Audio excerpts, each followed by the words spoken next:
Bueno, pues continuamos con las presentaciones de este Celsius y pasamos ahora con la memoria del errante de Alba Quintas, veterana y habitual en el festival. Y ayer comentaba David Wellington en su charla que justo cuando salía de las primeras actividades que había recibido la noticia de que le habían cogido en Amazon la serie y que estaba ya online, ¿no? Y también otro autor había comentado algo parecido y a lo mejor yo mezclo las cosas porque la memoria, y además la memoria tiene mucho que ver con lo que vamos a hablar ahora, puede jugarnos traiciones, ¿no? Porque las cosas muchas veces no son como las recordamos.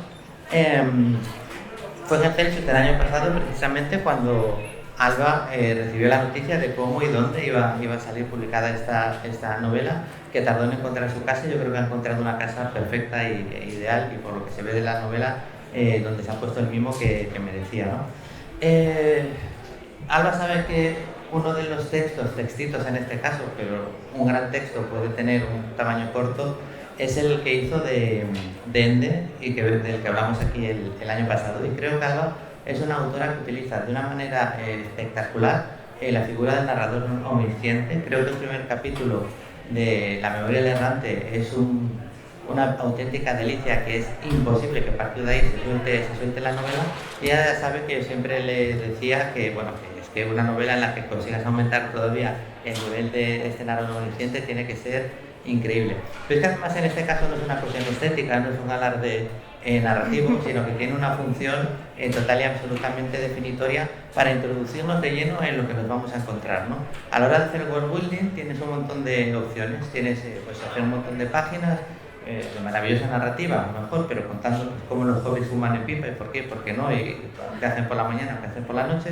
Tienes la posibilidad de poner un mapa, que yo siempre soy defensor de los mapas, y pasarte 3 o 4 capítulos diciendo que hay en cada cosa, o puedes poner una voz que sea capaz de resumir en unas pocas páginas cómo es el mundo, cómo está estructurado, qué reglas tiene, y soltarte ya en él, pues más o menos con una guía que tú parece que a lo mejor no he podido saber tanto en tantas pocas páginas, pero resulta que sí.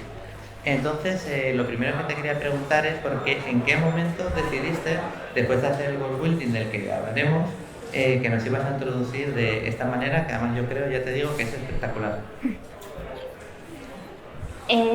Vamos a ver, yo soy de las que siempre, cada vez que le dicen una supuesta regla de la narrativa, lo que más ganas me da es de romperla y de cargármela. Entonces, siempre se dice lo de show, don't tell, y siempre se dice lo de ve introduciendo el mundo poco a poco, y yo me la quise cargar las dos cosas. Y realmente el primer capítulo es eso, el primer capítulo es un resumen de todo el mundo que te vas a encontrar en la novela. Es necesario porque luego la novela es muy dramática en el sentido de que tiene un único escenario y los personajes entran y salen de él, tiene esa estructura así bien dramática. Entonces yo necesitaba introducir lo que hay más allá de ese escenario, porque al final un escenario puede ser el universo entero, puede representarlo, pero tienes que saber qué hay detrás de él. Y nada, esa era un poco la intención. Y después, vamos, tú lo sabes, yo disfruto muchísimo de todo lo que son excusas para salirme de una narración que sea un poco más neutra, que sea un poco más poética, más onírica y demás. Aquí tengo mi excusa perfecta, porque quien está contando la historia y quien está contando este primer capítulo es un dios que de lo que se caracteriza es que todo lo que escribe se hace realidad, y entonces ese es el que está contando la historia y el que se supone que está introduciendo, y obviamente un dios no va a escribir de manera aburrida. Entonces yo podía no escribir de manera aburrida, y eso es realmente divertido, y la escritura está para divertirse, a fin de cuentas. Es también divertido para el lector, o sea, cuando recibe esto.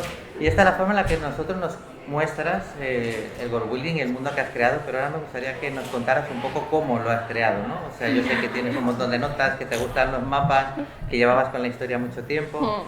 Cuéntanos un poco de toda esa estructura entre reinos, y menos de lo parecido entrecomillado, y eso es a lo que me refiero, a la magia, que luego hablaremos de eso, vale. De la parte de lo que es el mundo físico.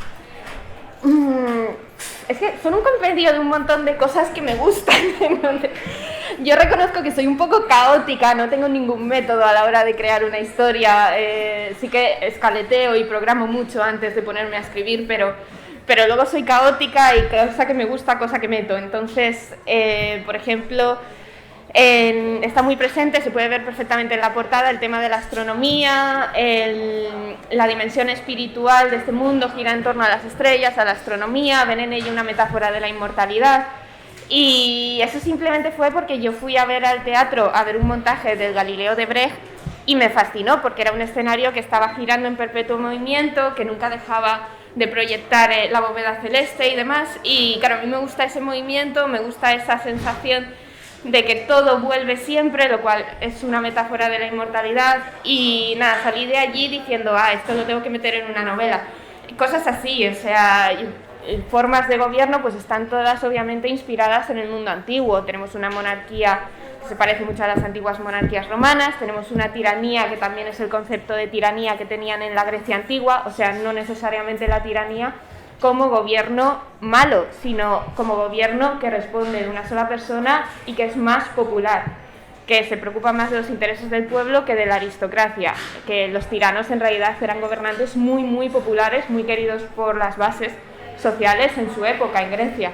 Entonces, un poco así, yo estudio humanidades, entonces no creo realmente en la especialización, entre comillas, soy un compendio de, no sé, cosas, y vamos, eso se refleja mucho en el libro, que voy metiendo pinceladas de cosas que me acaban encajando, de distintas épocas, de distintas corrientes artísticas, de cosas que encuentro, y va así, es un mosaico, pero al final la novela es un género híbrido que permite muchísimas mutaciones y permite muchísimas formas literarias, muchísimas fuentes y demás. Entonces, bueno, es un mosaico, es imperfecta, porque la novela debe ser imperfecta, creo yo, pero así, va metiendo cosas que me gustan y que me interesa hablar, no tiene más.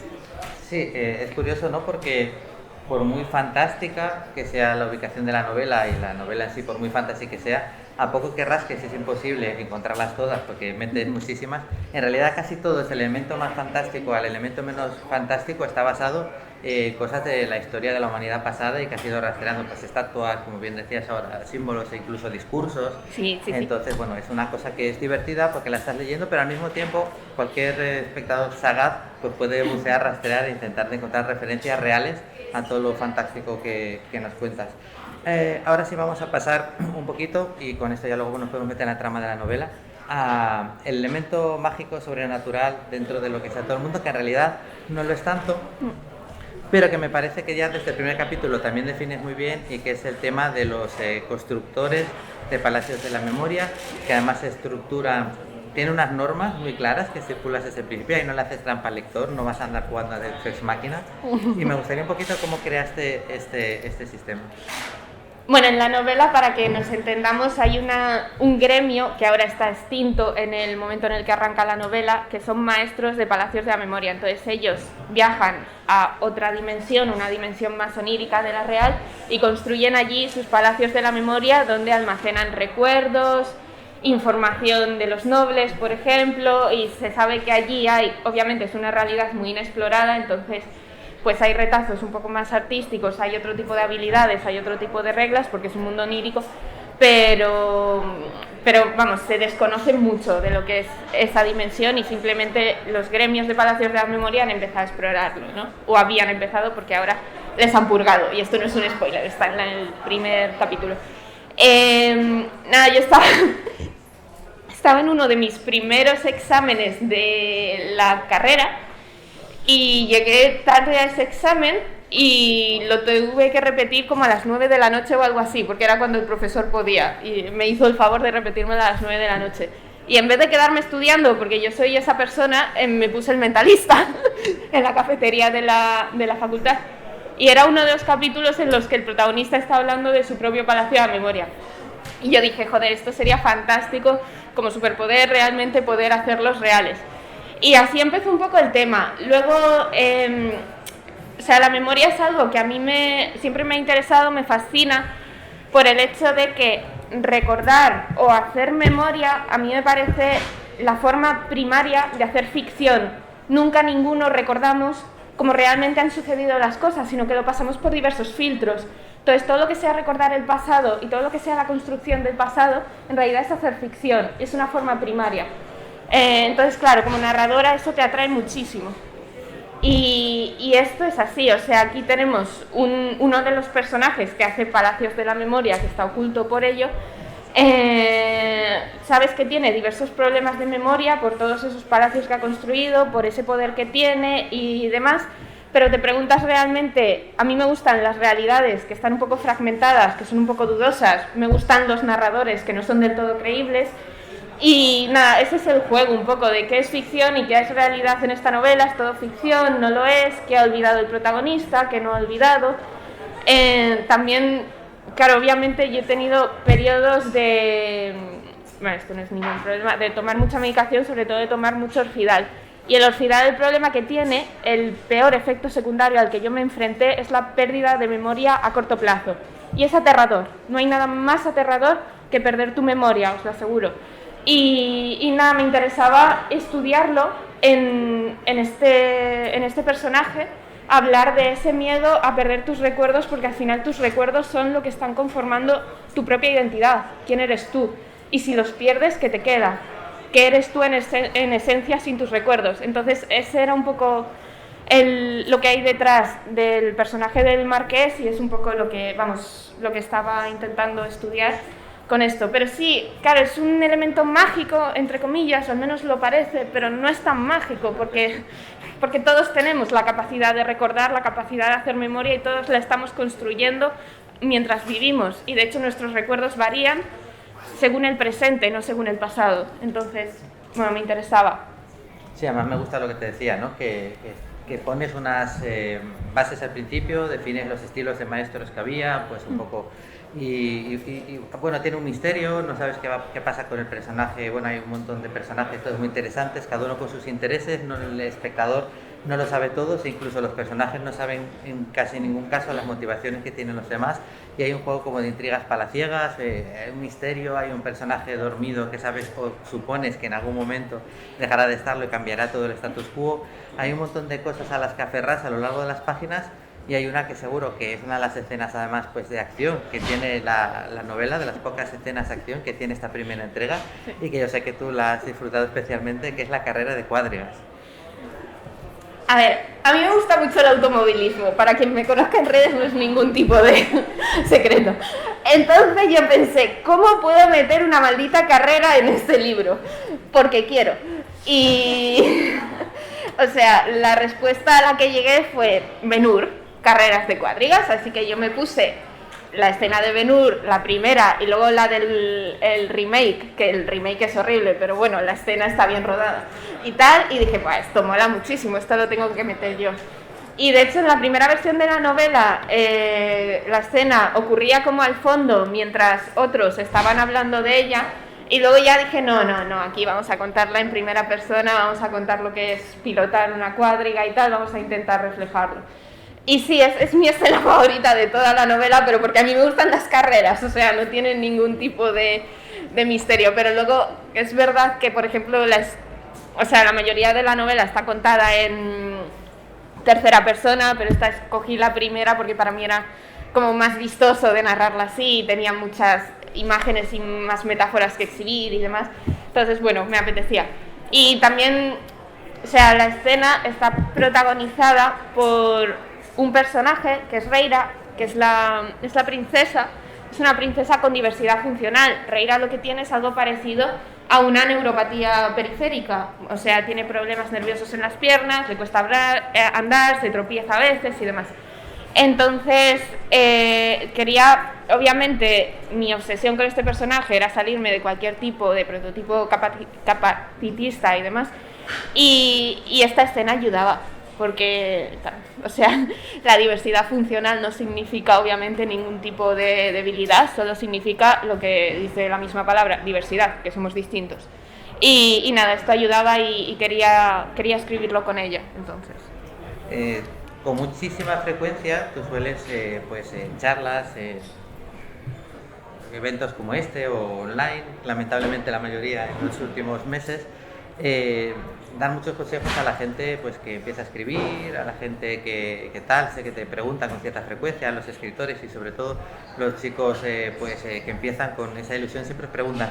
Y yo sí que creo que hay un ejemplo que muchas veces es en lo que más se tienen que fijar, ¿no? Más que en el consejo, sino en el ejemplo de resistencia en pelear porque un libro salga como uno cree que debe de salir o una obra salga como cree que debe de salir y no aceptar cualquier cosa con tal de que en un momento determinado salga. Y yo creo que una de las cosas chulas y que más hay que valorar y que a lo mejor no se nota por delante pero que sí que sabemos por detrás es que esto es una parte muy importante para un escritor y eso permite que a veces al final pues obras tan estupendas como esta existan y no sean pues otra cosa que al final se quedan que pudo haber sido y no fue, ¿no?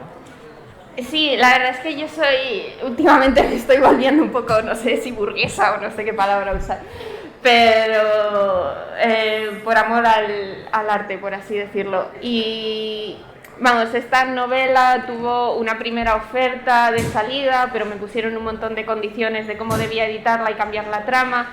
Yo no estaba de acuerdo y sé que al final es difícil porque piensas, eres una escritora joven, probablemente otra persona sepa más que tú de cómo escribirla, o no de cómo escribirla, pero sí de cómo debería salir, o sus consejos sean buenos, y yo tengo la sensación de que por muy joven que seas, por mucho que estés empezando, por mucho que no tengas todas las oportunidades que creas que tienes que tener, hay que ser sincero con uno mismo y hay que ser sincero con tu propia obra. Entonces, si hay algo que tus entrañas te están diciendo que no aceptes, que no está bien, incluso por el dinero, la oportunidad, crees que estás perdiendo una oportunidad que a futuro te va a hacer crecer en público, lo que sea, yo ya no acepto. Yo ya he vivido ciertas cosas que prefiero estar en paz conmigo mismo con lo que saco que no estarlo, porque al final lo que te queda es la obra.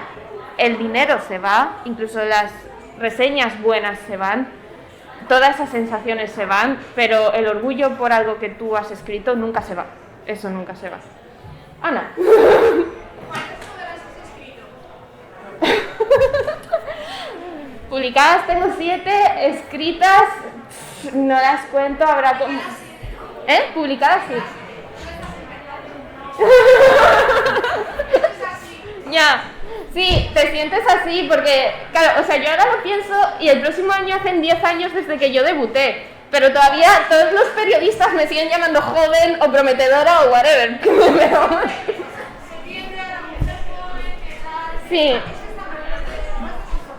Sí, hay cierto paternalismo, de hecho, a la hora de tratarnos, bueno, vea, lo sabrán perfectamente, pero es así, y no, seguimos...